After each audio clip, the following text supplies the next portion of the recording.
Hi class, this is the beginning of Unit 3. In the last unit we talked about how the Articles of Confederation were not working out and how there was a decision made by Congress to revise the Articles of Confederation. What's going to come out of that decision is ultimately going to be the Constitution that the United States is still operating underneath today. This unit will start with the Constitution, the establishment of the United States as we see it today, in terms of government form, and it'll go through the early presidents. It'll go through major events under Washington and Adams and Jefferson and Madison, and it's going to conclude with the War of 1812, which will be a second war against Britain. We'll talk more about that when we get to lesson 4, the final lesson of this unit. For a lot of you, this is going to end up being a review of civics if you've already taken civics, and that is fine because the things that you learned in civics and economics are going to play out in American history. And so what you learn in civics, you're going to see how it played out in the reality of American history. So again, especially the first part of this lecture is going to be about the creation of the Constitution and some of the major principles of the Constitution and how they played out then and how maybe even how they play out today. And then I also want you to note, though, that the Constitution is not going to be something that everyone agreed upon. The northern states that sent delegates aren't going to agree with the southern states that send delegates on issues. And so there are going to be compromises that are going to be required in order for the Constitution to be created. Whenever the Constitution is created, there will be a lot of debate across the nation over whether or not to accept this new Constitution. And I'll go through the process by which the states did eventually agree to the Constitution that we operate under today. So let's go back to the idea of this Philadelphia or Constitutional Convention. Remember that Congress had told the convention to meet, and when they decide to meet, they decide that George Washington will be leading this convention. Again, this speaks to his leadership abilities. Now notice what the notes say. The delegates are going to meet in secret. They are going to lock the doors. They are going to nail the windows shut. You see here Benjamin Franklin, the oldest member there, in his 80s by this point. He's actually going to be escorted by people, chaperoned by people outside the convention, just so he would not go blab about what the convention was talking about, because he was known to be quite a talker. So why do they meet in secret? To avoid public influence. They wanted to make the right decisions. They did not want to make just what were the popular decisions. And there is oftentimes a difference between the right and the popular decision. One decision they decided to make that they definitely wanted to keep secret was to, rather than revise the articles as they had been ordered to, they are actually going to they're going to decide to replace them completely. Had Congress known that they were going to completely replace the old Articles of Confederation with a new Constitution, Congress probably would have broken up the meeting pretty quickly. In a sense, this was almost like an act of treason. They were deciding to abandon the government that had organized them and create a new government. So, in a sense, the creation of this new Constitution against the orders of Congress was like another American revolution. This one's not one that involves war. This was a political revolution that involved a new constitution, a new form of government. But look who's leading it. George Washington again. So in a sense, Washington is going to lead the war for independence from Britain, but also the, if you will, political war to create a constitution that works. Washington is oftentimes referred to as the father of our country, and I think it's pretty evident why. He helped win the War of Independence. He helps create the new Constitution and later on becomes its first president. Okay, so let's talk about the major players that were at the Constitutional Convention. The first one, like I've mentioned before, is going to be George Washington, and yet again, this speaks to his leadership ability. So he will preside over the Constitutional Convention, which is a very powerful position to have because he had the ability to decide who spoke and who did not speak at this convention. Another thing that's worth noting is that he was not a power-hungry person. After winning the American Revolutionary War, he could have become a military dictator of the United States. If he had tried to, he probably could have done so successfully. However, he decided to retire from being a general. he gets dragged out of his retirement against his will, he would say, in order to preside over the Constitutional Convention. So his willingness to give up power is another big leadership quality. However, people did decide he would be the best, most suitable leader of this convention. The next major framer of the Constitution will be James Madison. Here he is at the top. He will become president later on. He will be the president during the War of 1812. And he will see some pretty bad stuff happen to the capital of the United States during his presidency, but we will survive that war. More on that later. At this point, the thing to know about Madison is that he's the main writer or main author of the Constitution. Pretty soon after the Constitution is ratified, there will be a list of rights for the American people known as the Bill of Rights that will be attached to the Constitution, and James Madison will also end up writing that. So he very appropriately earns the nickname Father of the Constitution. Now, the next person is someone you probably recognize from $10 bills, or you at least have heard the name. This man is someone who was he was very affected by things like Shays' Rebellion, and he said that the number one thing that this convention had to do was strengthen the federal government to keep the country from falling apart. And that man is Alexander Hamilton. And his big contribution is going to be that he is going to push very hard to create a federal government that is strong enough to build a good economy, is strong enough to tax so that they can raise and support an army, so that they can support the building of infrastructure.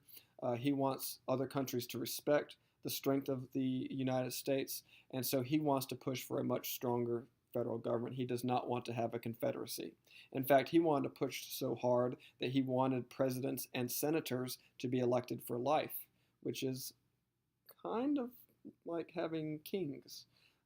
Again, he will be the most extreme when it comes to creating a stronger federal government. He will be balanced out by other members of the convention.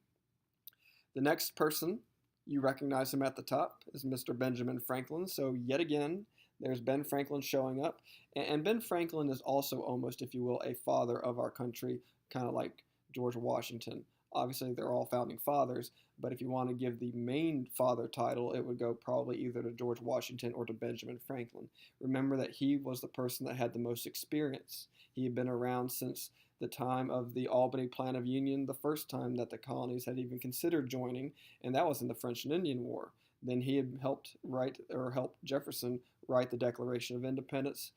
He had been there to secure France's help during the American Revolution. He had helped sign on behalf of the United States the treaty to end the war and give us our independence. And now here he is wanting to fix the problems of the Articles of Confederation and create a constitution that the country can live under. So he was there throughout the whole process of us going from American colonist to the United States, a stable United States. And so his experience and his natural charm are going to lend a lot of help to this convention being successful. The final framer of the Constitution will be Roger Sherman, and he is less well known, but he will come up with what's known as the Great Compromise. If you've taken civics, you might recognize that term. Basically, it's going to be Roger Sherman that helps develop the Congress that we have today. The Congress that has a House of Representatives and a Senate, the Congress that passes laws. And he is going to come up with a structure for this Congress that can actually get laws passed and get things done. Okay, on to the principles of the Constitution. And they are pretty much paired up. 1 and 2 go together, 3 and 4 go together, 5 and 6 go together. 7 stands out on its own, but is probably the most important one to note because it does relate to the Civil War. Okay, so the first principle of the Constitution that you see is this idea of popular sovereignty. And popular sovereignty is just a fancy way of saying that the people rule, that government power comes from them. This should remind you of compact theory. So think to yourself, what kind of government has the people rule and has a government that respects their natural rights through compact theory? We've established this before. Thomas Paine talked about it, and it was the idea of creating a republic. So people use their popular sovereignty to elect officials who will represent them in government. And by represent them in government, it could very well mean respect the compact theory, respect the people's natural rights. So those two go together hand in hand. People vote. What do they vote for? They vote for people to represent on their behalf and, among other things, respect their natural rights. The next two items go hand in hand as well. Another principle of the Constitution is going to be the idea of separating the government into different branches, not just one branch. The idea, if you have one branch only, is that branch could become a dictatorship. So what ends up happening is the government is going to be intentionally divided into three branches: the legislative branch, which is going to create laws with the help of the executive branch; the executive branch, which will enforce the laws; and then the judicial branch, which is basically going to decide if the laws or actions of the other two branches are even allowable or even constitutional. So these three branches are supposed to be separate. In some ways they work together, but on to principle number 4. In other ways they are meant to work against each other to hold each other accountable. So the branches of government are meant to also check and balance each other. No one branch is supposed to have unlimited power. For example, if the president does something that is unconstitutional or tries to maybe become a dictator, well, the judicial branch can decide that the president's actions are unconstitutional, and the legislative branch can vote to impeach and kick out the president. If the Congress passes a law that is unfair in the eyes of the president can veto that law. If either the legislative branch or the executive branch do something that's not constitutional, then the judicial branch can rule and stop those actions from happening. The idea that the judicial branch can stop an unconstitutional law or action is called judicial review. That might be a term that you remember from civics. That will be a big deal later on. The next two principles are going to be the idea of what the government can and cannot do and what the people can and cannot do. So one other principle of the Constitution is the idea of limited government. The Constitution is going to give certain powers to the government, to the president, to the Congress, to the Supreme Court, and they really get specific when it comes to what Congress can do. For example, they'll give Congress the power to create and print federal money. They'll give Congress the power to declare war. Notice that no state can declare war, but the United States Congress can declare war. And there are lots of other powers listed for Congress. Those are just a couple of major ones. At the same time, a lot of people are going to believe that the Constitution should have some limits on what the government can do to the people. So another constitutional principle will be the idea that there should be a list of rights for the people to protect them from a government should the government ever become too powerful or act like a dictatorship. And this is where your Bill of Rights comes in. Now, it is important to note that the original Constitution had no Bill of Rights. The Bill of Rights had to be added later on. And in fact, some states only agreed to the Constitution on the condition that a Bill of Rights would be added. So the Bill of Rights is part of the Constitution. It is the first 10 amendments to the Constitution. It was not part of the original Constitution. So the idea of individual rights, you got the idea of the freedom of speech, you have freedom of religion, freedom of the press, freedom to petition your government, the right to bear arms, the right to be searched only with a warrant, rights in court, etc., etc. So there's this idea of ways or rights that individuals have that the Constitution and the federal government can never take away. Now on to the last one. The last major principle of the Constitution is the idea of federalism, and that is the idea of dividing the government into federal levels and state levels. So you have your federal government, whose capital today is in Washington, D.C., and then you have each state with its own government. For example, North Carolina, the government of North Carolina runs through Raleigh. So there is a problem. Well, there's a good thing about this, and that is that the states and the federal government almost serve as another check and balance against one another. If the federal government wants to do something and every state is against it, it's going to have a hard time doing that. And if the states want to do something that's bad, say segregation, the federal government can do something about that too. So you do see this whenever you divide the government into levels of federal and state, you see some more checks and balances. However, there is a big problem with this, and that is, where does one level of government begin its power and where does the other one begin its power? Or where does the state's power end and the federal government's power begin? And some people believe that the federal government should have more power. Some people believe that the state should have more power. And that will ultimately contribute to the Civil War, because eventually a lot of southern states are going to feel that the federal government has become so anti-slavery that the southern states' quote-unquote rights to own slaves are being threatened. And so this tension between the federal government and, in this case, southern states will be a factor, the major factor in the coming of the Civil War. So again, the Civil War will be caused largely because the southern states feel like their power is being threatened by the federal government, most especially the power to have slaves. So more on this idea, this tension between the federal government and states. We'll talk about that later. It's going to come up more than once before the Civil War actually happens, and won't always be about slavery. Okay, so there is going to be one major, or a couple major conflicts that require compromises that we'll talk about, and one of them is going to be Congress. Basically, a lot of people debated over who should have more power in Congress. Should every state have the same amount of power despite how big the state was, or should the bigger states that have higher populations have proportionally more power? So there's going to be two plans. One of them is going to be the Virginia plan, and the Virginia plan said that the states that had more people should have more representatives in Congress. The small states did not like this. So this does favor the bigger states.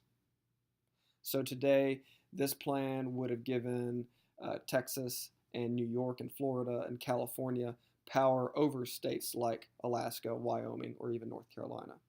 So this plan is going to definitely be favoring the bigger states, and it will allow the bigger states to basically run over the smaller states. So the smaller states favored a plan known as the New Jersey plan, which said that every state has the same number of representatives, which is how the Congress was organized under the Articles of Confederation. So the smaller states are going to like this plan more because it gives them more power. A state could have one person in it, and they would have the same amount of power as a state that has 1 million people in it. And so the big states have a problem with that. They say that more power should go to the states that have more people. And again, the smaller states would say to that, then you're just going to run over us on any law that gets proposed. So in steps the lesser-known founding father, Roger Sherman. Roger Sherman is going to come up, and he was, by the way, he was from Connecticut. So he's going to come up with what's known as the Connecticut Compromise. You don't really need to know that. It's more commonly known as the Great Compromise. What does he do? He basically puts together the Virginia plan and the New Jersey plan and says, how about we make a Congress that has 2 houses in it? That's known as a bicameral Congress or a bicameral legislature. Remember that legislature means that's a place where legislating happens. That's where laws are made, which is what Congress does. So basically, the Congress is going to be divided into 2 houses, one being the House of Representatives, and then that is one in which the states that have bigger populations have more representatives. For example, today, California in the House of Representatives has over 50 people that can vote on laws. Wyoming has 1. So obviously, Wyoming would not be a big fan of having just the House of Representatives. They would not have been a big fan of the Virginia plan. So to balance this out, you have a second house in Congress known as the Senate. And every state has the same amount of representatives. So even though California has millions more people than Wyoming and California both have 2 senators. Now, what's worth noting is that for a law to get passed, both of these houses, both the House of Representatives and the Senate, have to agree on the law before they pass it and send it to the president for signature to become the law. So basically, laws have to reflect both the needs of the bigger states and the smaller states. And hence you have your Great Compromise, and you have the Congress that we have, that we operate under today. The next compromise is a little bit less positive of a subject, or a lot bit less positive of a subject, and that's going to be the issue of slavery and how it is reflected in the Constitution. Now, let's remember that in the House of Representatives, the population determined how many representatives you had. And the southern states wanted to count their slaves as part of their population. So the northern states, remember, the northern states at this point were either already they'd already gotten rid of slavery, or they were in the process of getting rid of slavery. They did not believe in slavery, and they said that slaves should not be counted towards representation in the House of Representatives. And they had a good point here because remember, Southerners did not look at slaves even as people, they looked at slaves as property. And so, how can you use property as part of your representation? So, the northern states did not want the slaves to count at all towards representation. They said to the southern states that if you're going to count them as towards your representation, then you have to treat them as people. The southern states are going to say, no, we want to call them property, but then also count them towards our representation, which is a bit of hypocrisy there. Here's the issue. The northern states can't create this Constitution by themselves. They have to get the southern states to go along with the Constitution. If the southern states won't sign on, then the Articles of Confederation will never be replaced, and the country's going to fall apart. So the northern states are going to compromise with the South on this issue, and they are going to agree to what's known as the Three-Fifths Compromise. And what the Three-Fifths Compromise says is that slaves would count as 3/5 of a person for representation, even though they couldn't vote for their representatives, even though they were seen as property.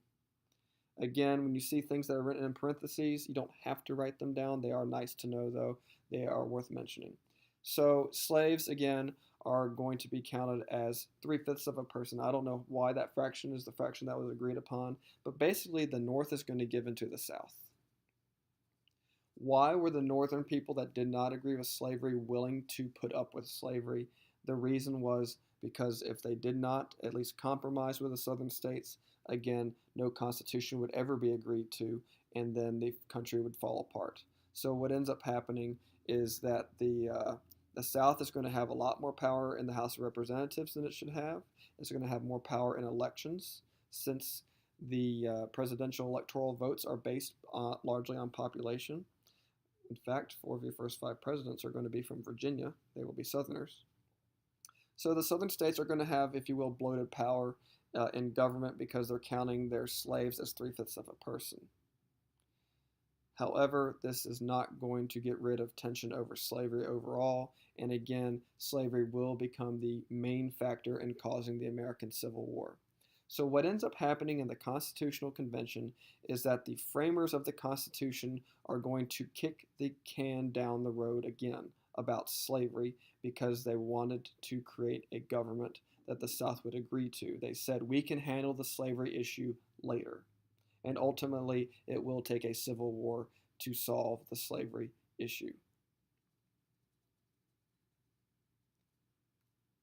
Moving on. So whenever the framers of the Constitution, both Northerners and Southerners, came to their compromises, came to their agreements, they hammered out the Constitution that we have now. And again, you can see Washington here, you can see Ben Franklin here, and I'm sure, I'm trying to find Alexander Hamilton, but I can't, but he was definitely there. One thing worth noting before I go forward is that there were several people that were part of the Declaration of Independence that were not present here. John Adams was not at this Constitutional Convention. Thomas Jefferson, the writer of the Declaration of Independence, was not at the convention either. So this convention actually omitted some of the founding fathers, those that probably would not have liked the idea of creating a stronger federal government. Okay, so the Constitution is going to be introduced to the public once it is completed, and the delegates are going to announce that 9 of the 13 states have to agree to it, and once they do, it will take effect. And Congress had pretty much no power to do anything about this. And it's very genius that they picked 9. So if they could get 9 states to agree to this, it wouldn't even matter if there were 4 holdouts because they would be so outnumbered that they would have to join anyway. Remember that phrase, join or die, from the Ben Franklin cartoon.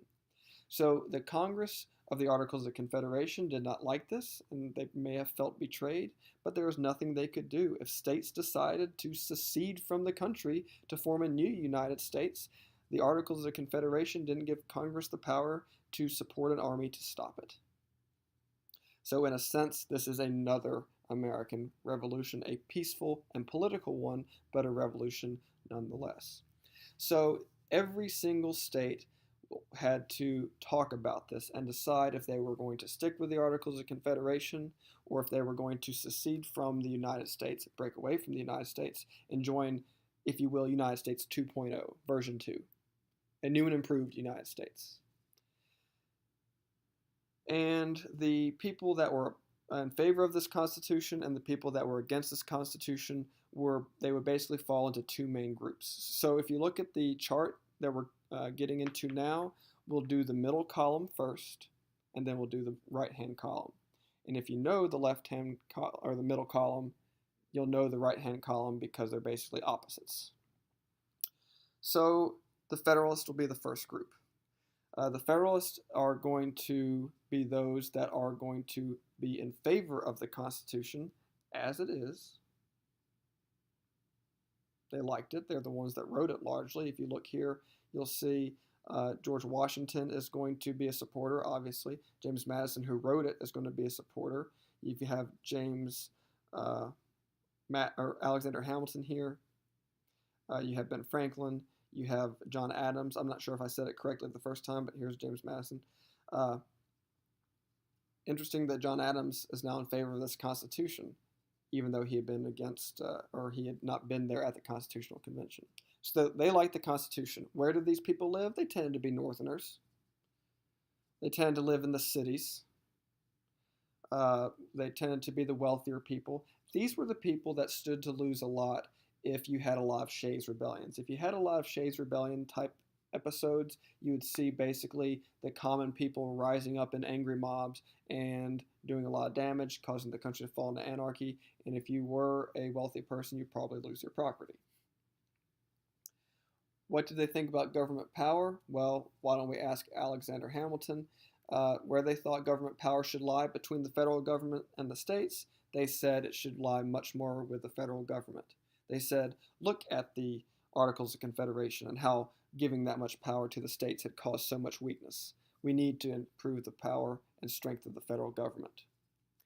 Now, when it came to how to interpret the Constitution, they said, interpret it loosely.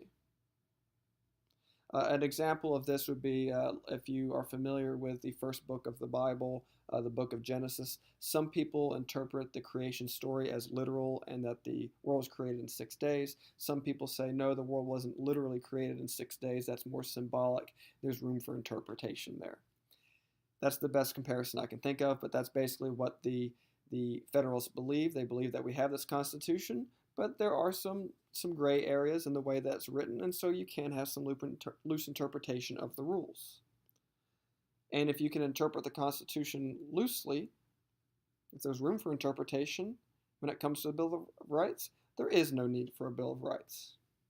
In fact, if you look back at the principle of republicanism, the idea of a republic and of a compact theory, if the people's rights are being violated, then they'll get voted, the people in power that are violating these rights will just get voted out of office anyway.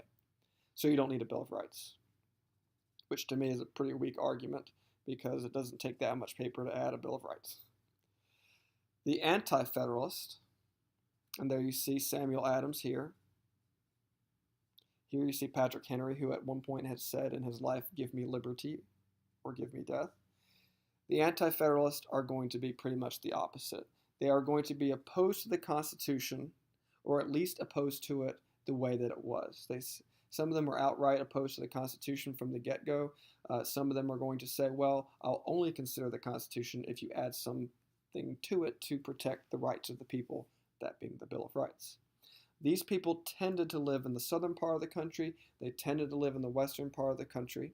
So you can already see the country is a little bit divided here, the North and everybody else.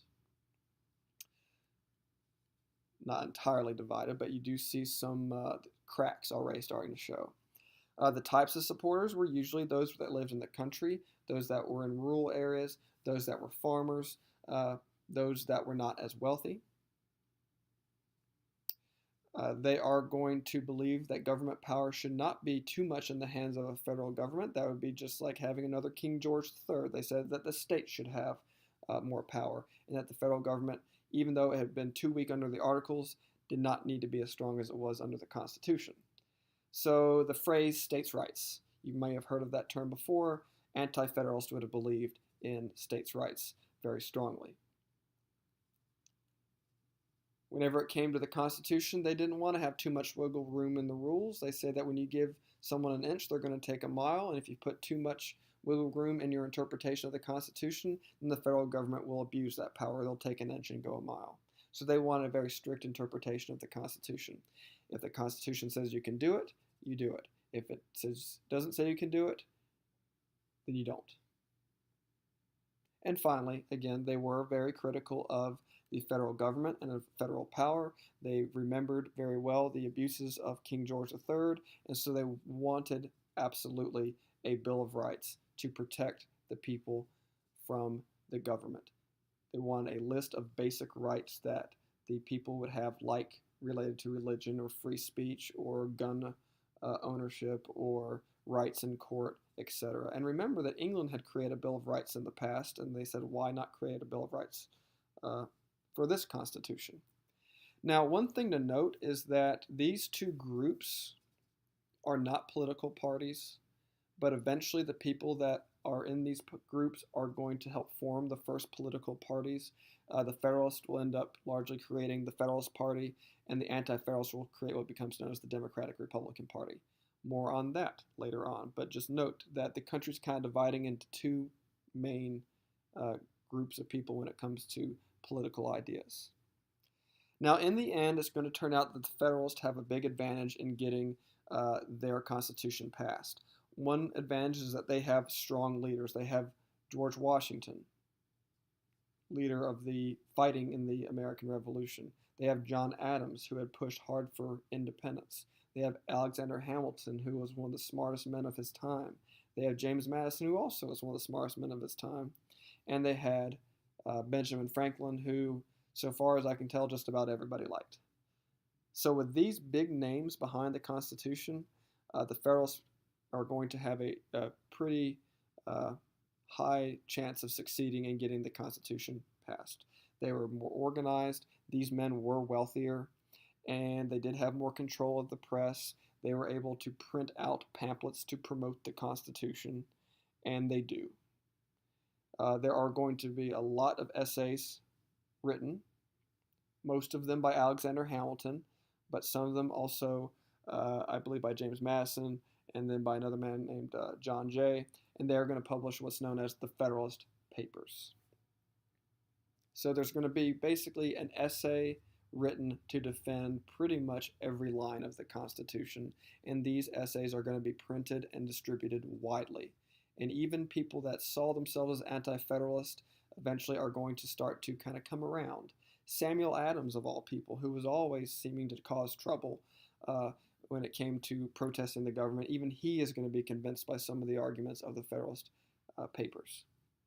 So I'm going to talk about the two main essays because people don't really like talking about essays, go figure. So we'll talk about the main two, the most important two, and even though Alexander Hamilton wrote the most, the two that I'm going to talk about are ones that were written by James Madison. So Federalist number 10.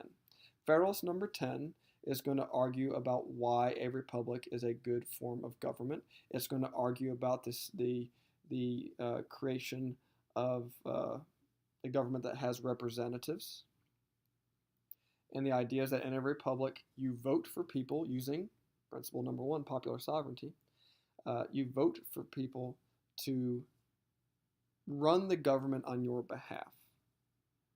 Now, there is a notion that some people had that said, why can't everybody vote on every single law? Why do we have to elect representatives to vote on laws? Well, the idea of that, and that's called a direct democracy, is that can create, if you will, a dictatorship of 51% of the country over the other 49% of the country. So the idea was that if everybody can vote and we just have straight majority rule, then 51% can rule over 49%. You could have what's known as a tyranny of the majority.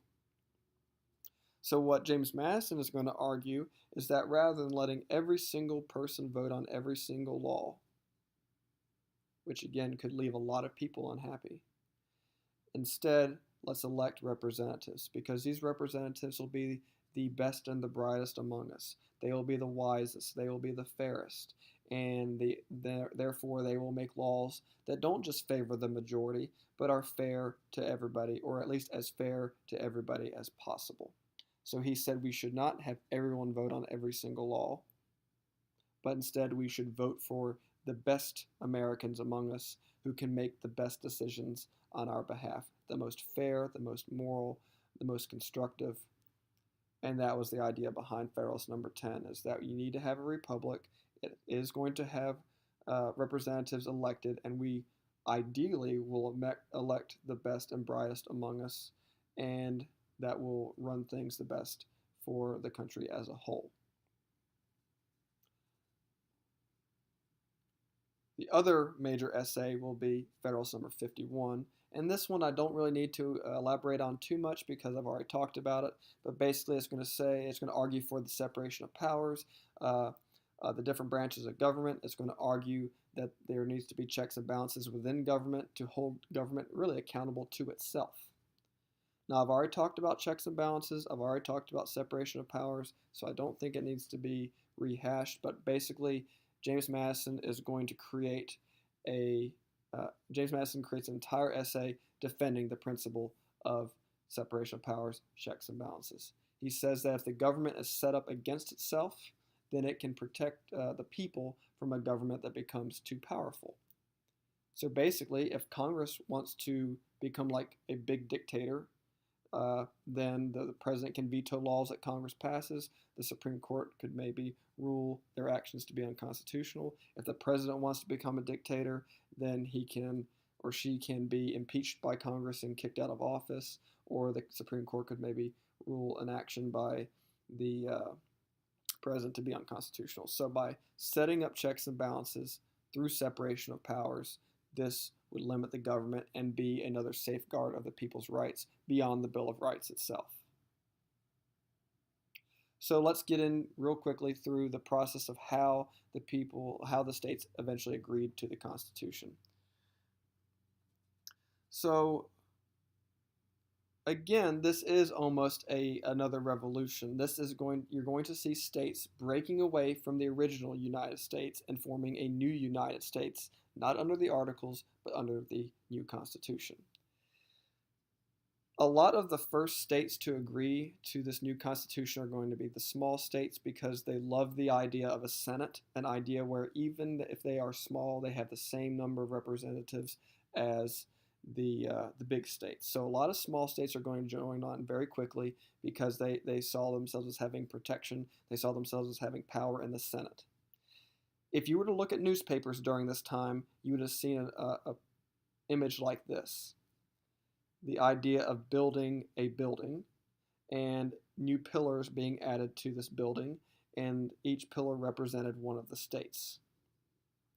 So you can see here in this particular image, you see that Massachusetts is being added to the national building under this new Constitution. So what brought states like Massachusetts along? Because Massachusetts had a high population.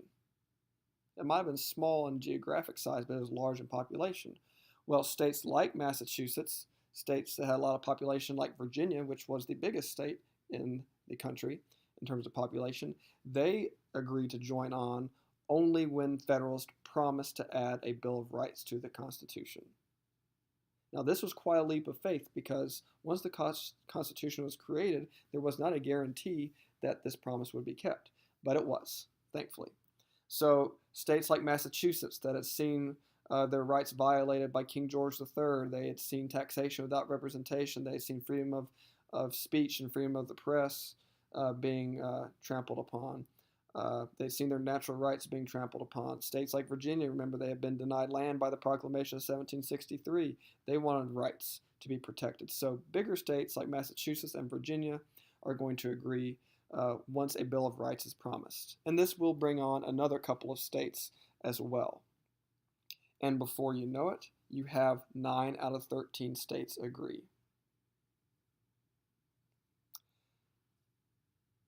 So the Constitution will be ratified by the required 9 states in 1788, after being introduced in 1787, by the way. So the Constitution is introduced in 1787. The Federalist Papers are printed. People start to agree with the Federalist Papers. 9 states agree in 1788 to start this new government, and then elections are held, and this new official government starts working in 1789. Well, what if you're one of the 4 states that did not agree to this new constitution, like North Carolina, which was one of the last 2? Well, at this point, you don't have much of a choice because you're outnumbered. And so the states that did not want to join on, basically, and this is almost poetic, it kind of traces back to the Albany Plan of Union. Remember the cartoon that Ben Franklin drew of the snake, the divided snake, and that said basically, join or die. Well, at this point, the states that wanted to be holdouts, like North Carolina, like Rhode Island, they either had to join this United States or die. They would be left alone. They would be very weak on their own. And so they had pretty much no choice. So the federal government begins operating in 1789. And then who gets elected as the first president? None other than George Washington himself. So George Washington will be the first president of the United States. So in multiple ways, 3 main ways that I can tell you now that you've gone through in which George Washington has earned the title Father of our country. He's the general that led the war to fight for independence. Then he presided over the Constitutional Convention to create a government that would work and is still in place today. And finally, he becomes the first president to lead the United States. The next lecture will talk about his leadership, and it will talk about his successes and sometimes some failures that happened under his watch. Again, Washington was not always successful as a general. He's not always successful as a president, but it's his leadership qualities that are most important. And one of the biggest things George Washington is going to do is he's going to stay above the battles of political parties. He cared more about his country than he did about political parties, and he is going to willingly give up power. He is going to retire and kind of set a precedent that presidents should not cling to power for life. I will talk much more about George Washington and his actions as president, and I'll talk about some tests that happen where the Constitution is getting tested and how George Washington helped show that the Constitution works. So Washington's presidency will be covered in the next lecture.